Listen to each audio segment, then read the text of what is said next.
আজকে কুমিল্লার ১৪ গ্রামে বীর প্রতীক খেতাবপ্রাপ্ত একজন মুক্তিযোদ্ধাকে কয়েকজন লোক গলায় জুতার মালা পরিয়ে অপমান অপদস্থ করে গ্রাম থেকে শহর থেকে চলে যাওয়ার জন্য হুমকি ধামকি দিয়েছে। এই ঘটনা ইতোমধ্যে সোশ্যাল মিডিয়ায় ভাইরাল হয়েছে। এরকম একটি ন্যাক্কারজনক ঘটনার সপক্ষে সাফাই গাওয়ার জন্য কিছু লোক দাঁড়িয়ে গেছে, বলার চেষ্টা করছে লোকটা কত খারাপ ছিল, তার বিরুদ্ধে কয়টা মামলা ছিল ইত্যাদি ইত্যাদি।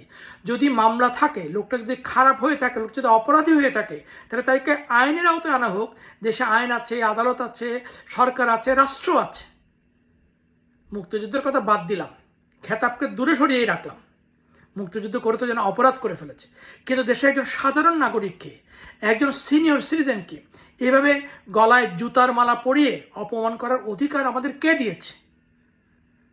আমি এদেশের একজন সাধারণ নাগরিক হিসাবে এর তীব্র প্রতিবাদ করছি, তীব্র নিন্দা করছি।